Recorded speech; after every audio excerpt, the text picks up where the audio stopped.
Welcome to the Coming Home Well Military Aviatrix podcast. I'm your host, Liz Booker. I'm a retired U.S. Coast Guard helicopter pilot and writer, and I promote books that feature women in aviation as literary aviatrix. The episodes you'll find here are rebroadcasts of the Literary Aviatrix podcast featuring women in military aviation. Visit the Literary Aviatrix website to search and find books featuring women in aviation in all genres, for all ages, featuring all kinds of flying from across aviation history. Hello and welcome. I'm Liz Booker, Literary Aviatrix, and I'm excited to talk to the author of the November 2024 Aviatrix Book Club discussion book, Shoot Like a Girl, One Woman's Dramatic Fight in Afghanistan and on the Home Front. Fewer than 10% of pilots and aircraft mechanics are women. These are their stories of tenacity, adventure, and courage. Stories with the power to inspire, heal, and connect. Welcome to the Literary Aviatrix community, where we leverage the power of story to build and celebrate our community and inspire the next generation of aviation. Mary Jennings Hager, welcome. Thanks for having me, Liz. Oh my goodness, are you kidding? I'm so excited to talk to you. I loved your book. Can you give us, for anyone who hasn't had a chance to read it yet, can you give us an overview and maybe do a reading? Sure. It's my autobiography just from, growing up in Connecticut under a very abusive biological father to then escaping when I was 7 and moving to Texas with my mom and my sister and growing up there, the discrimination I faced in my journey to try to become a pilot, which really I just wanted to be Han Solo is really what it boiled down to. And flying in combat was the closest I was going to get to that. So, and then, I take the reader through pilot training. I think there's a lot of people who want to know what that's like. And, I think I was really careful not to just focus on discrimination throughout the book, but it obviously informs the narrative. I tried to focus on things that I feel like we need to talk about more as a society. And I think I hit most of the right notes because when I go do book signings or speeches or whatever, usually the feedback I hear from female veterans is I couldn't talk to my family about my experience. I just gave them your book. Or thank you for what, you put in there about being a sexual assault survivor because it helped normalize it for me and I was blaming myself and you know what I mean? So I think I hit on certain themes throughout the book because I thought they were important for us to talk about as a society. So after pilot training, I do 3 tours in Afghanistan. I was shot down, which is really, we can get into this later about the process of writing, but I wanted to write a book highlighting what rescue forces do in the Air Force and in Afghanistan in particular, because we always have a hard time getting funding every time our platform comes up for renewal or something like that. And so not a lot of people know the Air Force even has helicopters. Everyone always assumes I'm in the Army. So I was really trying to inform. And my agent was like, you're crazy. You got shot down. You fought to open jobs for women. You're sitting on this great story. You have to inform people about your thoughts on women in predominantly male career fields and rescue in Afghanistan through your story, which was daunting, and frankly, I was in the middle of the fight to open jobs for women in combat when I wrote the book, and I was telling other female veterans that they needed to tell their stories. We wouldn't stop getting nasty notes on our cars when we park at Home Depot in the combat veteran parking spot if we don't tell more of our stories. But it's daunting to tell your own story and put that out there. And, when people tell me they've read the book immediately and they have me at a disadvantage, they know everything about me, just about all of my vulnerabilities and, best and worst moments. And I know nothing about them usually. So it was difficult to write. Wow. I definitely want to talk more about all of that. My goodness, you kind of hit so many themes that I hear over and over again in these conversations. Yeah, no, absolutely. And so are you going to give us a little reading? A little taste of the book? Sure. I'll give you the prologue. It's my oldest son. I have a 7 and a 10-year-old, and I haven't let them read the book yet because there's a lot of F words. Not that they haven't heard that. And I don't, I'm not ready to explain to them what it means to be sexually assaulted and that kind of thing. Not quite yet. So they want to read the book. They haven't had a chance to, but I did read the prologue to them. So they loved it. So it's kind of got a place in my heart now. But Okay, I glanced out the window at the dark shadows of sharks just under the surface of the sea. Shaking my head, I willed myself to focus on the task at hand as I continued running through the checklist, checking my equipment, reviewing where the emergency release was on the door, miming unbuckling the seat harness and unplugging my comm cord, checking to make sure the tiny oxygen bottle at my vest was charged and on. The bottle would provide about 30 seconds of air if we found ourselves plummeting to the bottom of the ocean. I was well aware of what to expect if we should have to ditch, as I had attended the thorough dunker training in Alabama, where you were strapped into a mock helicopter, shaken, plummeted into a pool, and flipped upside down. But out here in the ocean, there were no instructors standing ready to save you if you went under. There were no sharks in dunker training either. My summer had been filled with exciting missions, putting out wildfires in California, marijuana eradication from vast national forests out west, and deploying to Texas for hurricane support. But my least favorite kind of mission would be the grand finale to that exhausting summer, a long range overwater rescue mission. A fisherman on a freighter way out in the middle of the Pacific had been injured, so my crew and I had been dispatched to go pick him up and bring him to safety. Years earlier, during my first assignment in the Air Force, I remember clearly sitting in a movie theater watching The Perfect Storm when the film came out. I had cringed, barely able to watch, as the crew on the rescue helicopter realized they were unable to refuel off their airborne tanker to make it to dry land.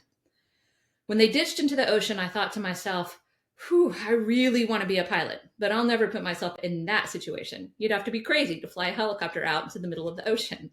Yet 8 years later, there I was, flying the exact same helicopter I had seen in the movie, out over open ocean, unable to refuel, and looking for a shark-free place to ditch. Just my luck. Man, well, yeah, My boys I were like, read "Oh that. my God, I'm so scared." And I'm like, "Yeah, but mommy's okay, right?" Like, it's Yeah, of fine. course. You're here to tell it. Yeah, no, that's some great detail in that opening scene that really resonated with me as a former Coast Guard helicopter pilot. I just today posted an interview that I did with a couple of Apache helicopter pilots, women who, they had an overwater mission, and I talked about how I would chair fly that egress routine every time I got in the plane at night. And so I definitely was there with you on that journey. But I mean, the Coast Guard has many diverse missions, and you just, you talked about that summer, all of the diverse missions that you did. I'm so excited to talk about all of this. I just want to say first, though, that this book is ranks among my favorite memoirs that I've read so far. It's very tightly written, really well edited. You gave us as much information as we needed to really understand your character arc and your purpose in writing it. I'm going to, you kind of mentioned it before, and I'll ask you again, but it's pretty clear when you read the book why you gave us all of those examples because of the culmination and where that battle went later, Mm-hmm. and the street credibility that you had because of your experiences. So thank you so much for writing the book. I really, really enjoyed it. And like I said, this is a mentor text for anybody who is considering writing their own memoir, no matter what they're writing about. I just feel like it was really well crafted. So nicely done. Thank you. That's incredible coming from you, especially. You have a lot of experience in this space, and I didn't know if I could write. Everybody I feel like has a book inside them that they want to get out, and maybe what stops a lot of people is that imposter syndrome or thinking they can't do it. And I'm glad I did it. So thanks for the great compliment. Well, you mentioned earlier, you kind of gave us a hint about why you were doing this, but say a little more about why you wrote the book and what you hope it accomplishes. Yeah, I felt like I often feel like when I find myself fighting an uphill battle, the first thing I like to do is make sure everybody has the same information I have. And if everyone has the same information and we still disagree, then it's a values issue.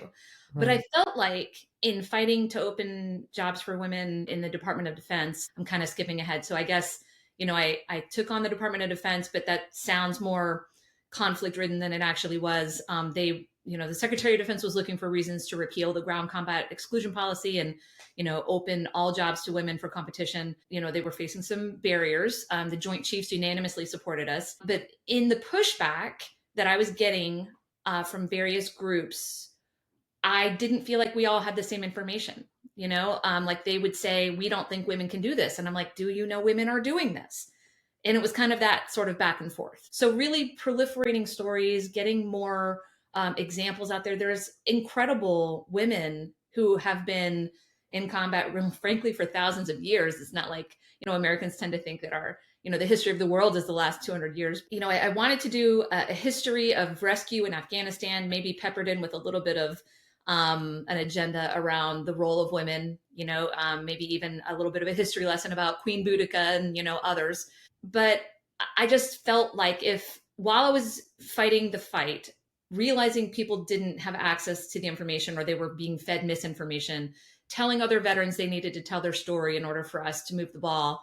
Yeah, I just felt like I had to tell this story. And I think the sexual assault's particularly important to tell, because I had a female colleague reach out to me and say that before I wrote the book, that she was appointed to some commission to write a paper on military sexual assault, and that she just was having a really hard time because all the stories that she heard, she just knows that she would never find herself in that position.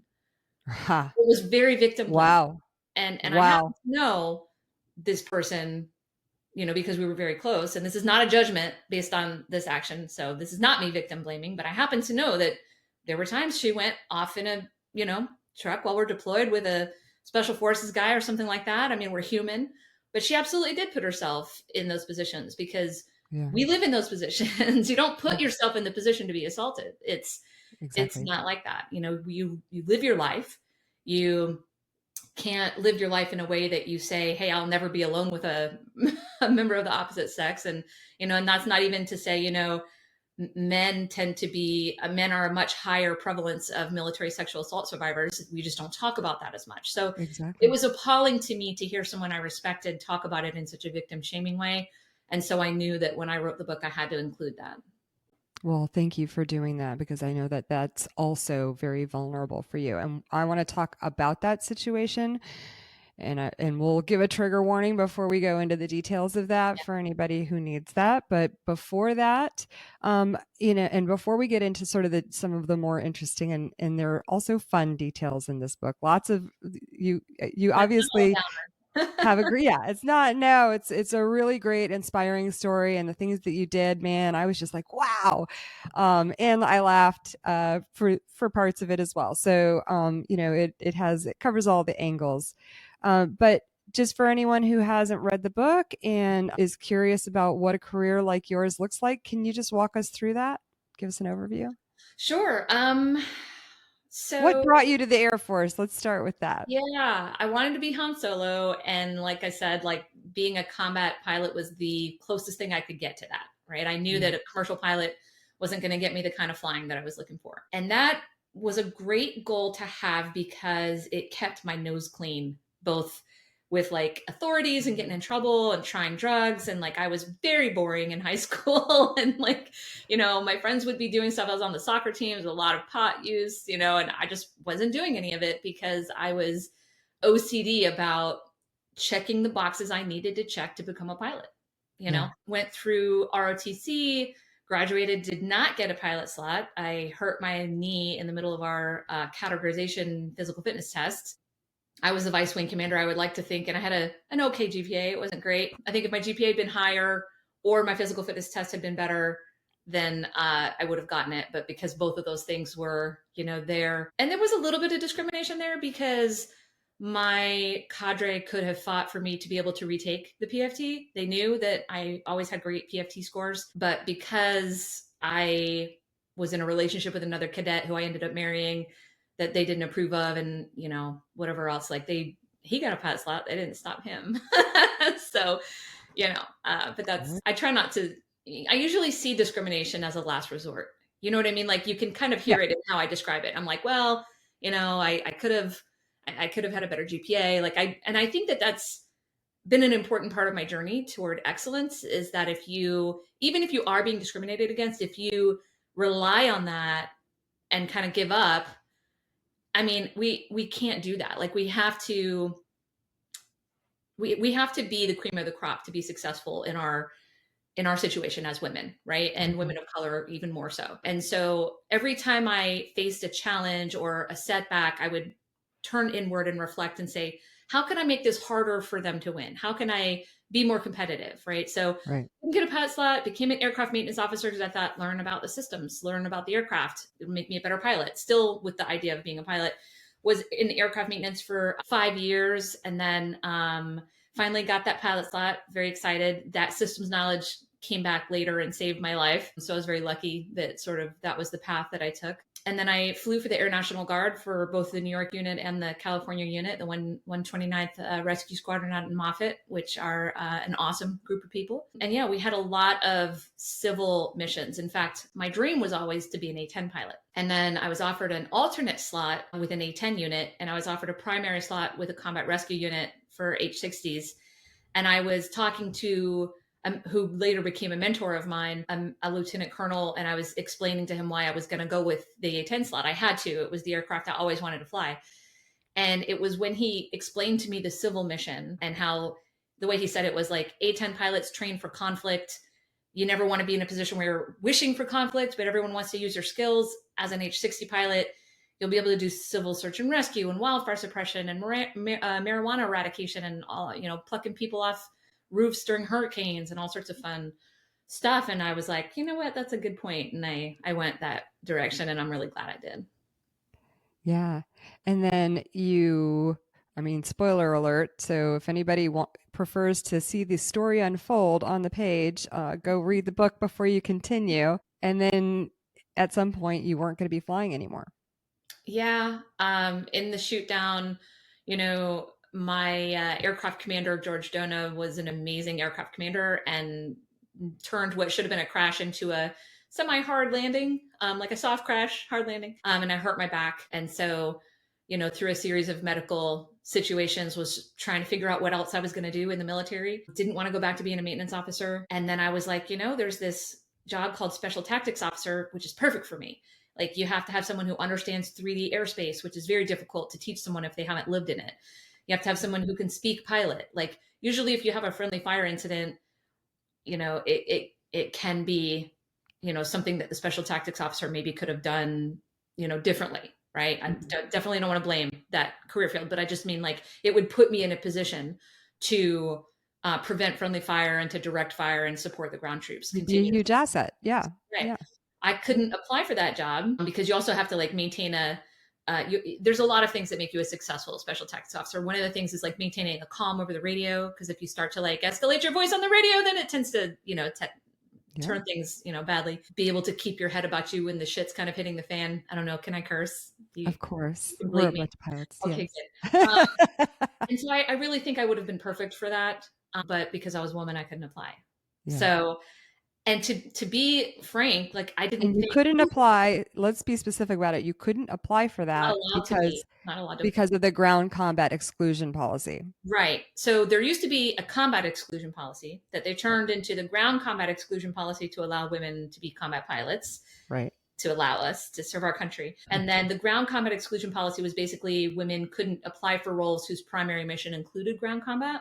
Right. That's why you find, women that are in combat as logisticians or, other roles, because the truth of the matter, and we can get into this more, but like the truth of the debate around the ground combat exclusion policy, and I think what ultimately turned the tide was pointing out that it wasn't, you have to kind of craft your message for your audience, so for progressives, we could talk about it's unconstitutional to bar someone from applying for a job based on their gender. But to conservative people, I had to show them that it was tying the hands of the commanders in the field, that commanders in the field were putting women into combat situations because they needed them. So for example, you have a special forces Delta Force, team that needs to go and meet with a warlord and negotiate support and build relationships.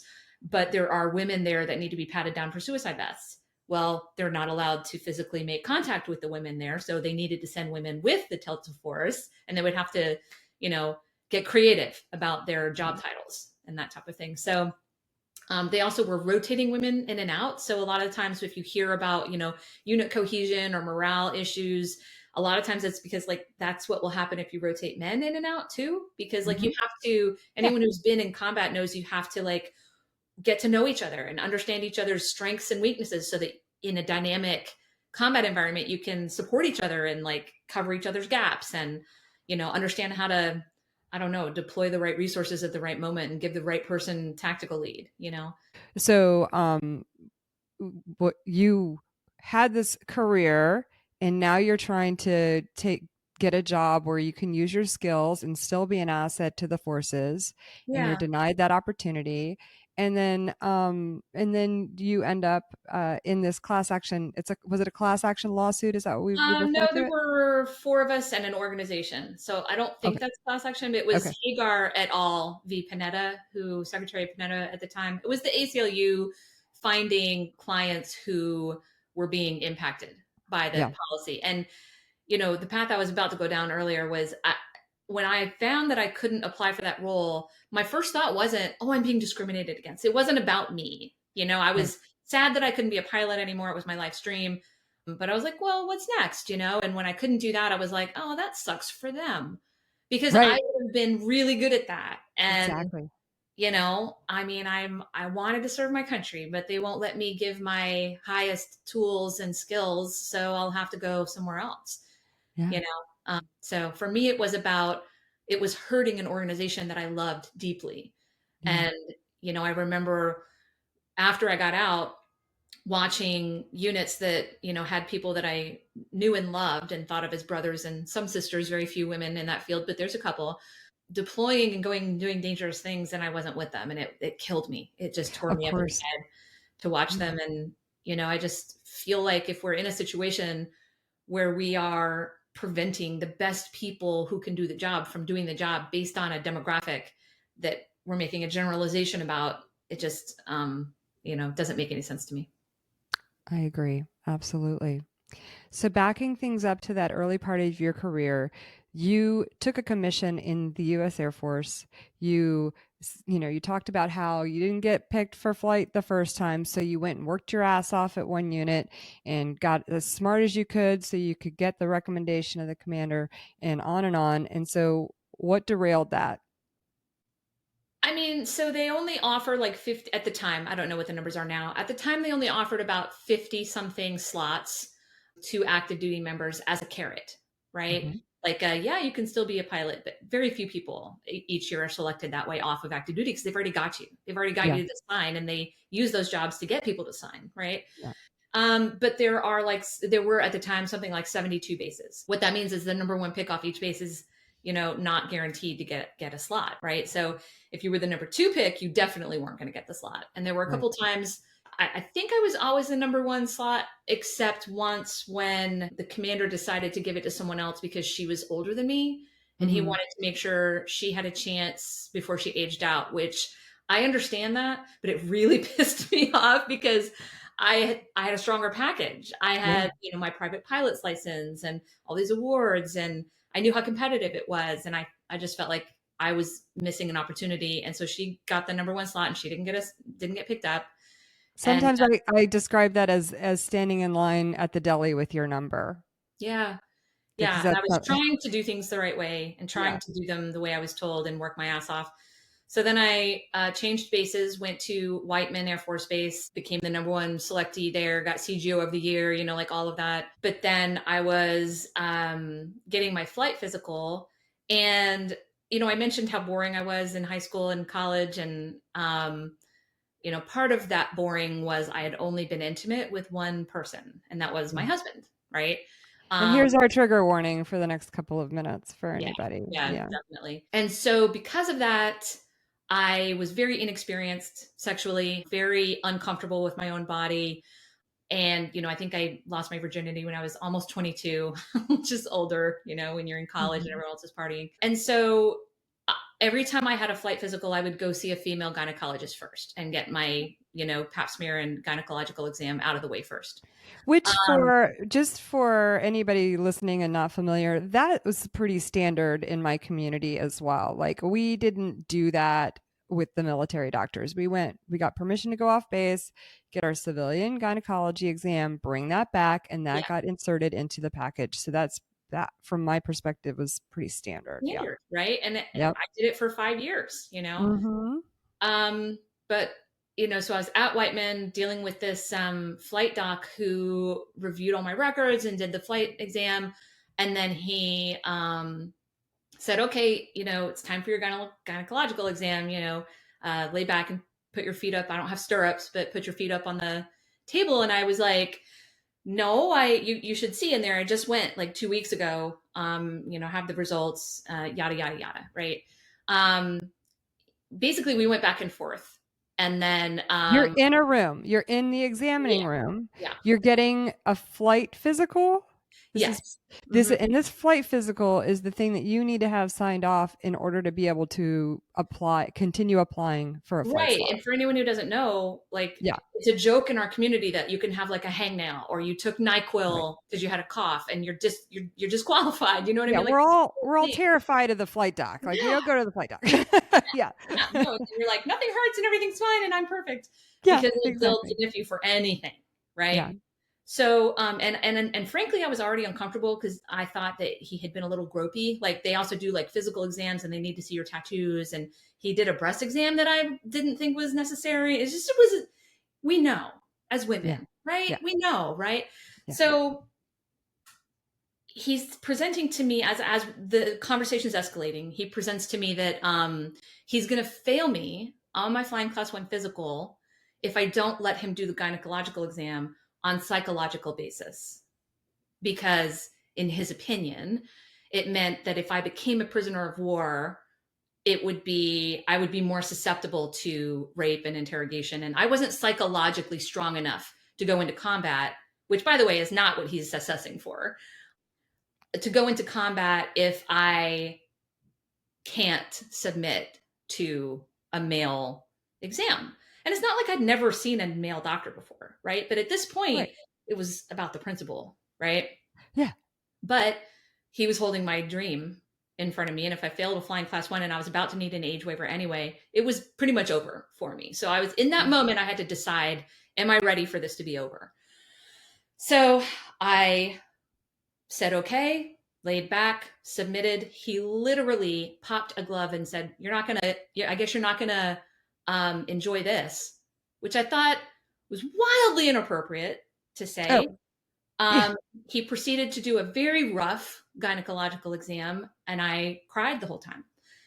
And I think what people don't understand about rape is you don't have to be physically restrained, and there doesn't have to be a sexual gratification on the perpetrator for it to be rape. And it took me This a while was to say the this. word rape. I've been saying sexual assault, but I've been educated and informed that that minimizes what happened. Yeah. Um, and I think, the power dynamic, that's what most often happens with rape. It's not about sexual gratification. It's about, I have power, you have none. I have a sense of entitlement over you and your body. I have been given this authority over you, and you will submit to me. And it's like a God complex. Yeah. So afterwards, I was in a state, as you can imagine. Yeah. I got dressed. I tried to leave, and an airman ran out and caught me on my way out to the parking lot and said, "Can you come back in? The med group commander wants to talk to you." That flight doc had gone to the med group commander and confessed what he did. And so the med group commander, I'm shaking and crying, and I come in and I sit down, and he's being so supportive and I'm so sorry about what you just went through, and oh my God, and we are going to punish him, and all of these things. And then at the end he said, oh, he called in my commander as well, by the way. It was humiliating. I wasn't ready to have this conversation in front of my commander.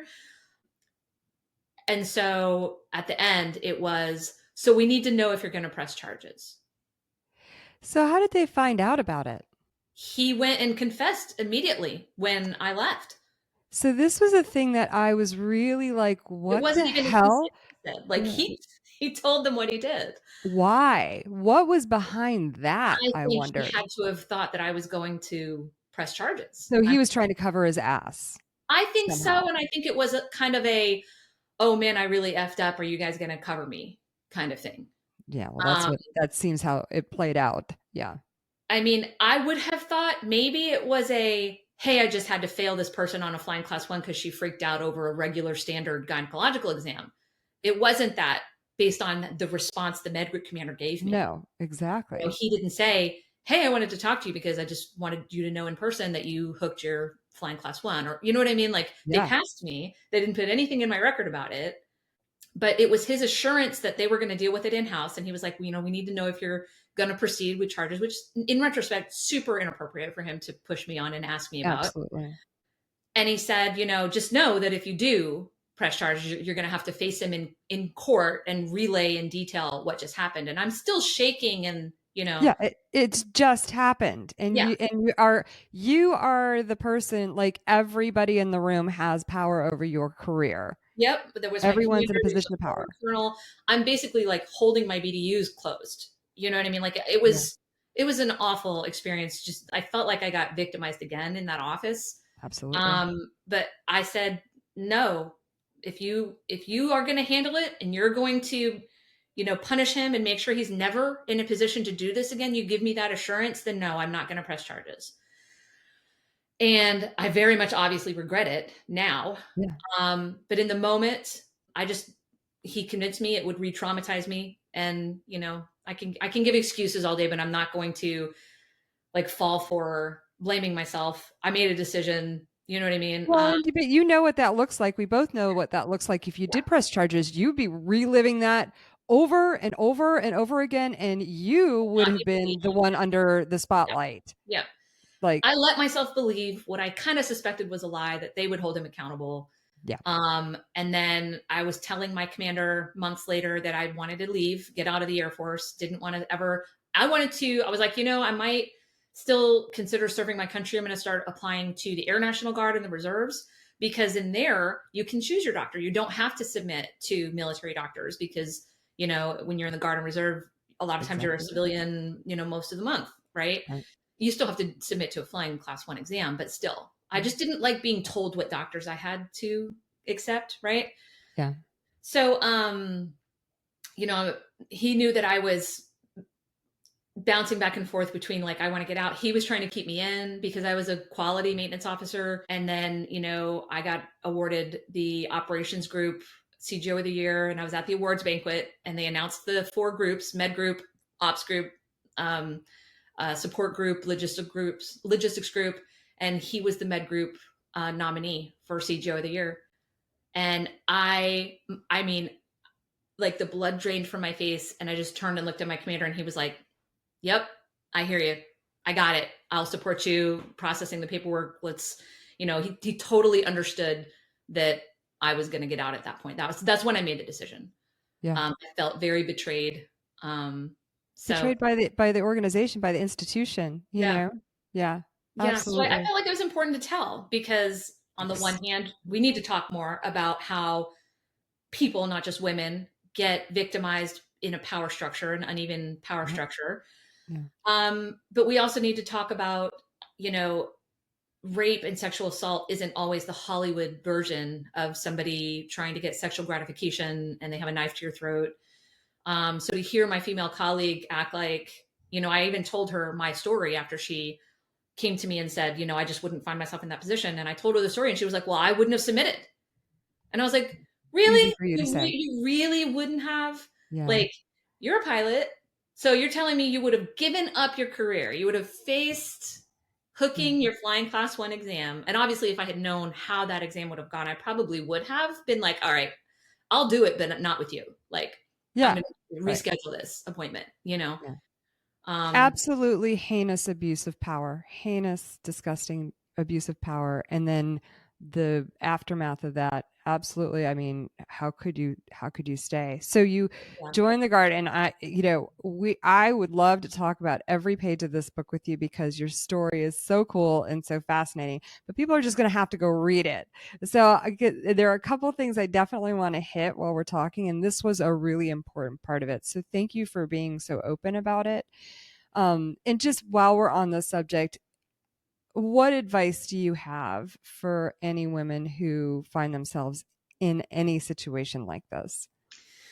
I would like to think things are a little better than they were when I was in. I've been doing some work, that's part of why I thought it was important to fight to repeal the ground combat exclusion policy, because,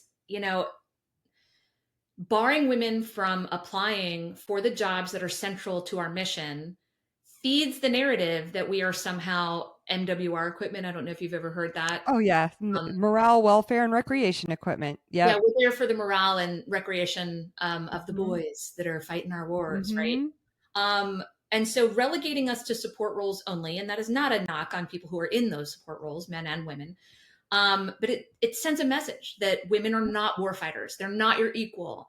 And so repealing the policy was really important to start to change the culture. And I think we've done some other work to try to change the culture.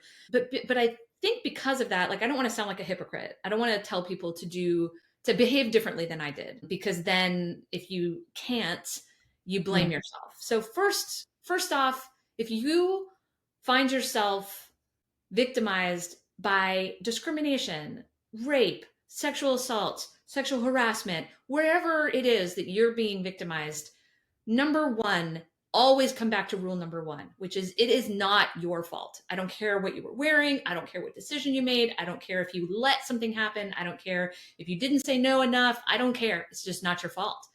Right. So that's number one. But, number two, I think in this day and age, it's hard to rise to the level of command if you are not on board with the role of women in today's military and the awareness around things like mental health and sexual assault and all of the things that are, easier to talk about today than they were when this was happening to me. Oh my God, when was that? 20 years ago almost, So don't take experiences like mine and think that we have to accept this type of treatment. You may not get support from your immediate commander. You might go find somebody you can trust, a peer, a first sergeant, just somebody that you can trust, and bring in the resources. And, you don't have to take on the fight for all of your colleagues and all the people who come after you. But if it helps you to stay the course, know that every time you stand up for yourself, there's a triangle cone of women, and not just women, but in this conversation behind you, who are going to come after you, who are going to benefit from the fight that you're fighting now. Yeah, absolutely. One of the things that I find, or at least that I think that I experienced, that I know I experienced, is that, because this was just a blatant and obvious offense, but the people who still are being successful in the organizations who came with whatever attitudes that they had and who choose to abuse their powers in whatever ways that they can get away with are much more crafty about it now, because the culture has evolved slightly, and therefore anyone who kind of tries to pull these antics does it in a much more insidious way these days. Yeah. And so it becomes even harder to know exactly what's going on. Now, I'm not just talking about like sexual assault or rape. Those things are very obvious, but, discrimination and those kinds of things have become, from my perspective, a little more insidious because of the cultural changes. And so hopefully we just continue to evolve. Yeah, there's strength in numbers. That's why my Yeah. advice is like to find the people that you trust, because I do Yeah. think that there are advocates out there. I think bystanders do more damage sometimes than, well, maybe Yeah. not more than the perpetrator, but it's certainly up there. Yeah. I faced some things that happened with one of my units that I think it wasn't the comments of the person who was trying to get me in trouble. And, I'm talking about we don't have to go into the whole incident here. I know we don't have a ton of time left, but, somebody took a magazine out of my Yeah. locker and tried to get me in trouble for losing a magazine full of ammunition, and then Yeah. insinuated that I lost it out by the fence on my knees, Right. that person was uncomfortable with me in that role because he defined his masculinity by the fact that he could do that job. So if I could do that job, it took something away from his identity and as a tough guy, right?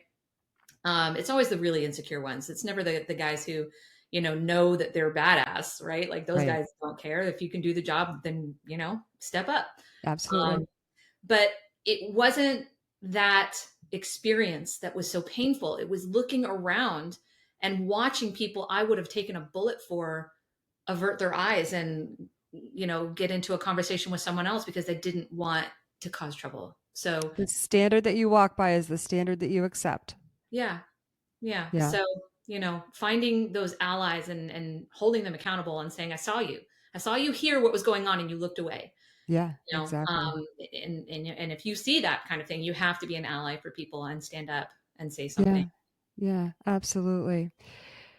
Well, there's all the great stories about you flying all of these incredible missions in the Guard, and I definitely want people to go read about those. I had a good laugh, especially with the marijuana eradication Yeah, I was stories. hoping you would ask about that because, like, that story we just covered was an important part of the book, but it's a very small part of the book. It is. It Try is. to insert humor as much as I can throughout the book because I Yeah. know it's a heavy topic, Yeah. you know. No. Yeah. That was a pivotal moment and an important moment for you, and important for people in the public to understand too.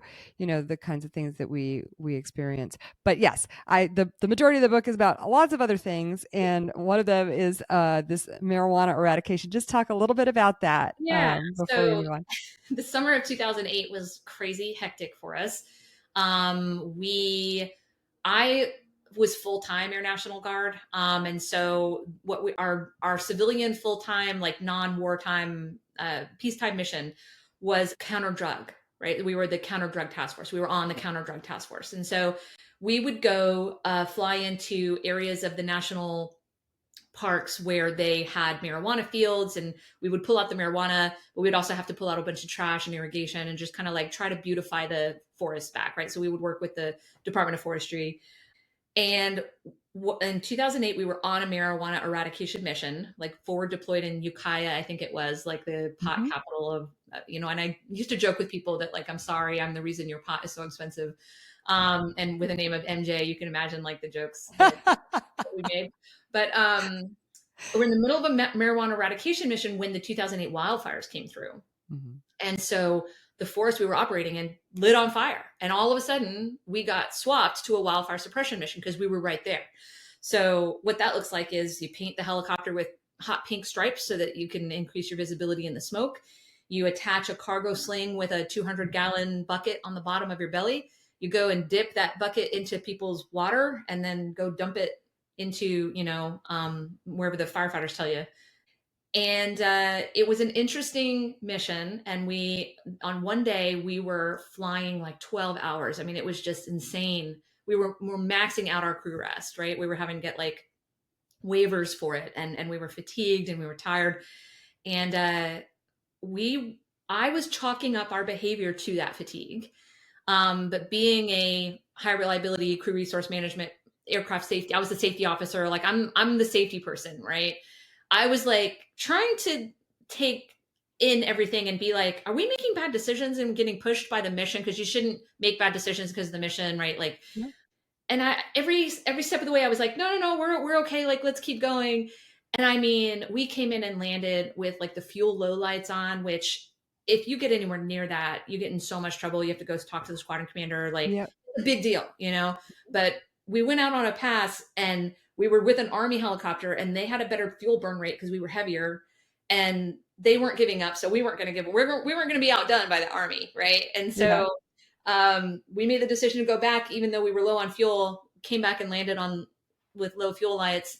Got out of the aircraft after a long 13-hour day or whatever, and debriefed the mission. And we were having a kind of a good time, and we were all clearly exhausted. Piled into the back of a truck, drove to the local diner, sat in the diner, and walked in, and everyone was like, "Ooh, the glass case had like all these pies and stuff like that." And we just sat there and ate for like an hour and a half, and we ate like all the pies, and we were texting the squadron commander, who in the Guard, it's a little bit like less, I don't know, chain of commandy. Like in the Yeah. Guard, you don't PCS out, so you're more of like a family. But we were giving him shit about something, and he group texted all of us and said, "I think you guys need to get piss tested when you get home." And we all got the text at the same time, and we looked at it, and we looked up at each other, and then just like laughed, realizing, oh my God, we've been flying in the smoke of the same pot fields that we were pulling pot out of We were very clearly all extremely high, but none of us would have recognized the symptoms of being high because we had never tried it before, because you get tested all the time. And if you pop positive, that's the end of your career. Yep. So, I think to those who know the symptoms, when you read through the details of the story, like I'm trying to give you a quick recap, you Yeah. can pick up that that's what's going on. Yeah. But yeah, that was a good time. That was a great story. The other great story that we're not going to have time to chat about, because I definitely want to hit a couple of other things though, and that this is the book is worth reading just for this, is that a story of how your aircraft went down in Afghanistan, and how you got out of there. And that, honestly, like, I know that's a very traumatic experience for you. um and I'm sure you had to deal with it, emotionally or whatever, but that was some Hollywood shit. I'm Yeah. sorry. That was some Hollywood shit right there. That's why I wrote the Like, book, because that's what my agent said too. She's like, this is some Hollywood shit. Like, you have to yeah, use this dramatic, it's Schwarzenegger scene to get the book in people's hands to deliver the message you want to deliver. You it's know? insane. Everybody go read the book for that alone. It is. I was just, my mouth was on the floor. I was just like, what? Yeah, That it is was. I say insane. Schwarzenegger uh, as a slip because, like at the time in the California Air National Guard, he was the governor at the time, and so he Uh-huh. was technically our commander in chief. And Yep. then, we get shot down. It's a very dramatic story. We get surrounded by 150 enemy fighters. We're holding our perimeter, firing back. Our cover ships go bingo fuel and ammo. And before they leave, they decide to land next to us. And if we can hold on to the outside of the Kiowas, then they'll pull us out that way. And so my crew and I got exfiltrated out, standing on the skids, holding onto the rocket pods of the tiny Kiowas.